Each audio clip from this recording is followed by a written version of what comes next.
Fala, meus amados, a paz do Senhor Jesus. Estaremos comentando nesse vídeo a revista da CPAD, a lição número 1, a Ascensão de Salomão e a Construção do Templo. Eu não vou ler todo o conteúdo da revista, mas vou fazer alguns breves comentários, somente para que sirvam para auxiliar o seu entendimento da lição e também para contribuir com você que vai ministrar, vai lecionar essa lição. Partindo direto para a introdução, então eu quero iniciar aqui meu comentário com uma pergunta, que é quem foi Salomão, já que a lição trata sobre esse personagem bíblico. Então Salomão era filho do rei Davi e de Batseba. Batseba nós sabemos que era esposa de Urias, Urias que era um dos soldados de Davi. Davi comete adultério com Batseba. Depois Urias morre na batalha, porque Davi o coloca na frente intencionalmente para que ele viesse a morrer. Batseba estava grávida e essa criança posteriormente ela morre. Depois Davi toma Batseba por esposa, ela engravida novamente e então nasce Salomão. Essa história você pode ver em 2 Samuel, capítulo 11 e também no capítulo 12. Salomão, então, foi o terceiro rei de Israel. Saul foi o primeiro, Davi foi o segundo, e ele reinou aproximadamente 40 anos, por volta mais ou menos do ano 960 a 920 a.C. Leve sempre em consideração que essa datação ela é aproximada, tendo em vista que é difícil a gente afirmar os anos exatos. Partindo aqui para o primeiro tópico, a sabedoria de Salomão, e o primeiro subtópico, a virtude de Salomão. O comentarista afirma aqui que ele já se demonstrou sábio, uma vez que no pedido dele ele pede sabedoria. E eu concordo com o comentarista e eu faço uma pergunta para servir de reflexão para você. Qual pedido você faria se Deus falasse com você, falando para você pedir o que você quisesse? Qual pedido você faria? Pense aí. Salomão usou já a sabedoria que ele tinha e pediu para se tornar uma pessoa mais sábia ainda do que ele já era. E assim Deus o fez. E eu quero, dentro desse subtópico aqui, fazer ainda um outro comentário. Que a vida, ela é feita de escolhas. Então, Salomão escolheu a sabedoria e escolheu pedir isso a Deus. E a nossa vida, se você reparar, ela a todo momento ela é feita de escolhas. Você escolhe que hora você vai acordar, você escolhe se você vai trabalhar ou não, se você vai estudar ou não. Você escolhe o que você faz da sua vida, se você vai ler, se você não vai ler. Então a nossa vida todo tempo ela é feita de escolha. Nós fazemos escolhas a todo momento.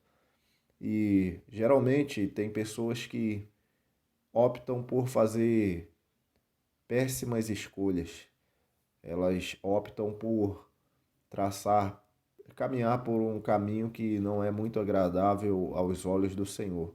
E, consequentemente, elas vão sofrendo, padecendo por essas escolhas erradas. Então, que isso aqui sirva de reflexão para nós, para que possamos sempre fazer boas escolhas. Como estamos usando o nosso tempo, então que fica essa reflexão aqui para nós nesse subtópico. No subtópico 2, o sábio pede sabedoria. Nós vemos que uma marca aqui do sábio é ele pedir sempre mais sabedoria. Isso é uma marca de uma pessoa sábia. Dificilmente nós vamos ver uma pessoa que é muito sábia, ela afirmar que ela mesma é sábia. Porque o verdadeiro sábio, ele sabe que não sabe nada. Apesar de ele ter um grande conhecimento, no entanto, o conhecimento existente no mundo é impossível nós alcançarmos todo esse conhecimento na forma plena. Então, sempre tem coisas para se aprender. E o verdadeiro sábio, ele sabe dessa necessidade, que ele ainda precisa conhecer mais, que ele precisa saber mais. Então ele usa a humildade e, na verdade, ele sempre vai querer mais sabedoria. Salomão, o comentarista fala aqui que ele usa de humildade para afirmar exatamente isso. E Deus gosta de pessoas humildes. Jesus veio a essa terra e ele deu o exemplo de humildade. Lá em Mateus 11, 28, está escrito que Jesus é humilde de coração. Então a Bíblia utiliza ali um órgão do corpo humano de maior profundidade para declarar da onde vinha a humildade de Jesus. A humildade de coração, não é a humildade de palavras, só de boca, né? A humildade de coração. Então, Cristo, sendo o mentor do universo, o criador de todas as coisas, ele foi humilde. Por que que o homem vai querer ser arrogante, soberbo e orgulhoso?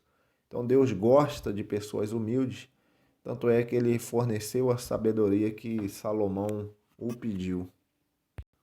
No subtópico 3, a sabedoria na prática de vida. A verdadeira sabedoria, eu gostaria de deixar isso retratado aqui, que ela sempre irá promover o bem. Existem várias definições para sabedoria e, de uma forma geral, o mundão aí encara a sabedoria só como um armazenamento de informações, de conhecimento e assim por diante. No entanto, a verdadeira sabedoria definida pela Bíblia é quando esse conhecimento, a inteligência, ela é utilizada para o bem. Aí sim é a sabedoria em essência. Se ela não for utilizada para o bem, não é a sabedoria em essência, conforme muitos estão enganados por aí. Vamos lá para o segundo tópico, a consolidação do poder. O primeiro subtópico, a glória do reino de Salomão. Então, Salomão teve um reinado marcado por paz, um reinado marcado de paz. O pai dele, o rei Davi, foi exatamente o oposto. Davi viveu em guerra o tempo todo. Davi foi um homem que viveu em batalhas constantemente. Deus deu muitas vitórias a Davi, mas o reinado de Salomão é um reinado de paz. E uma coisa que eu aprendo com isso aqui é que o povo de Deus, ele não vai estar constantemente em guerra.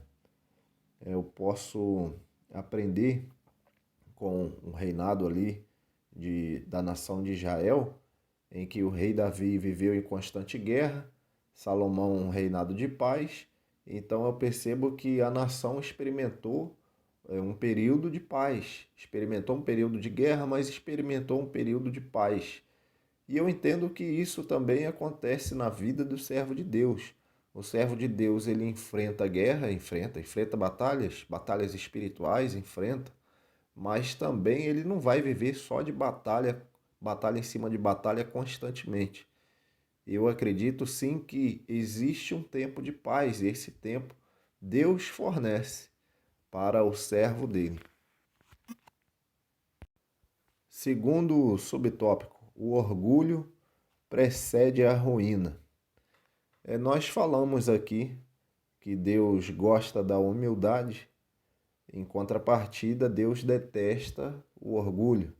O orgulho ele tem dois significados. Tem um orgulho que a gente entende que é uma coisa boa. Eu tenho orgulho do meu filho porque meu filho é estudioso.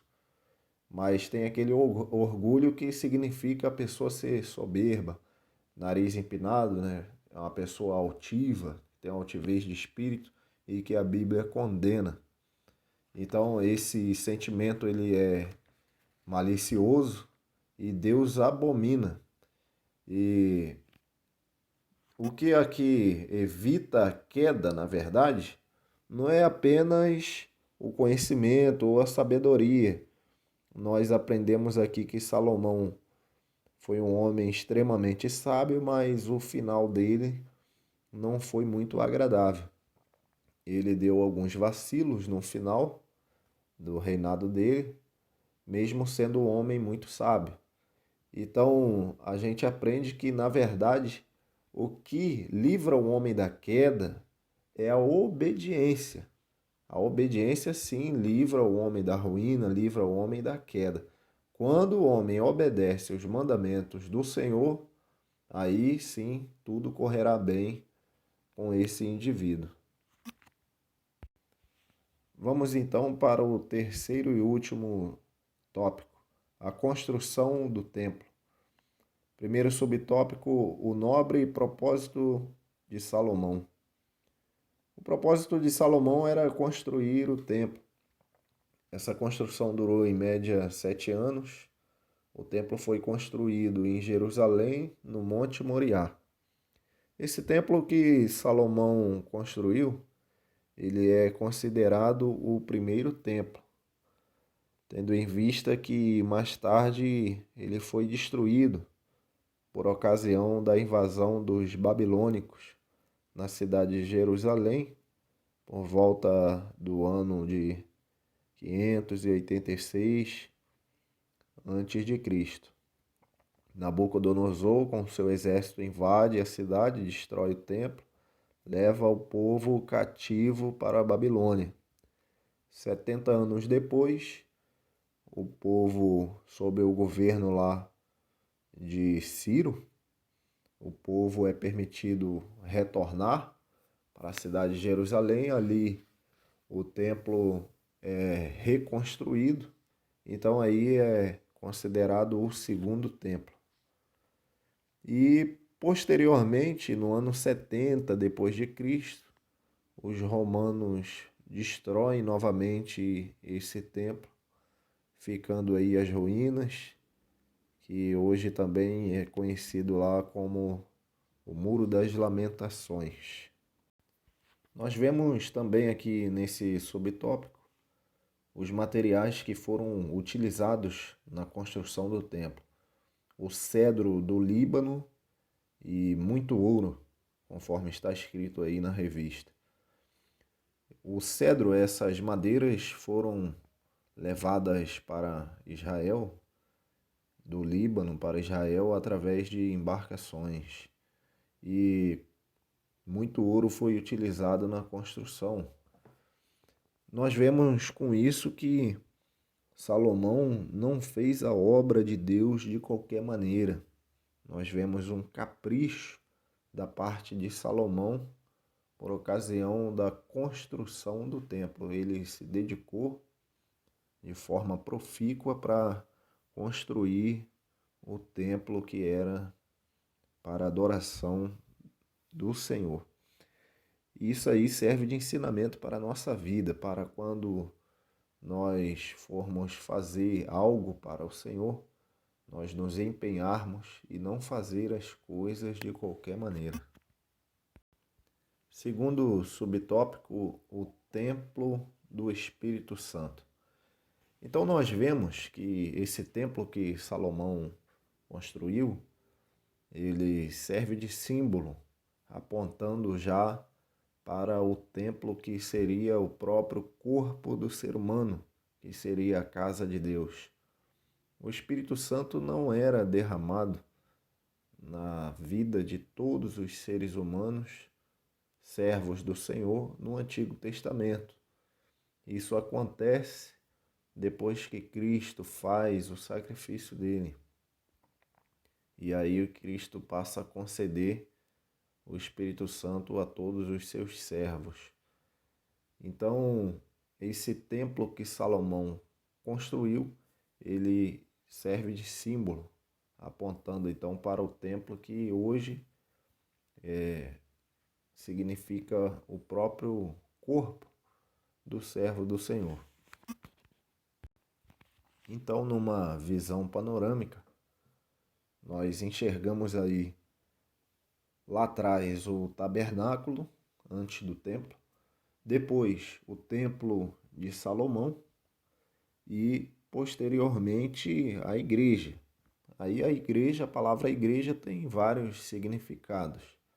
Então tem a igreja, a construção física, que ainda continua sendo um templo, e também tem a igreja que são os servos do Senhor, somos nós, que também é um templo onde Deus habita através de seu Espírito. Então tudo isso aí tem uma simbologia que começa lá de trás com o tabernáculo que Deus mandou Moisés construir. Terceiro subtópico, a glória do Senhor. É falado aqui na revista que a glória se manifestou em duas ocasiões.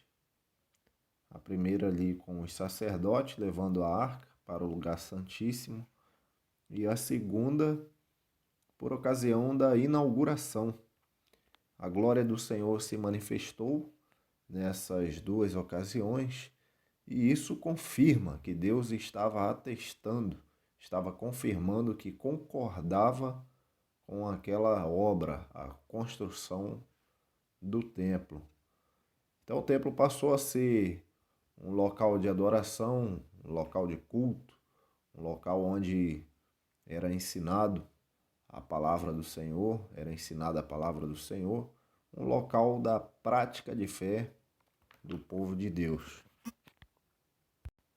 Partindo aqui para a conclusão, eu gostaria de finalizar falando duas coisas.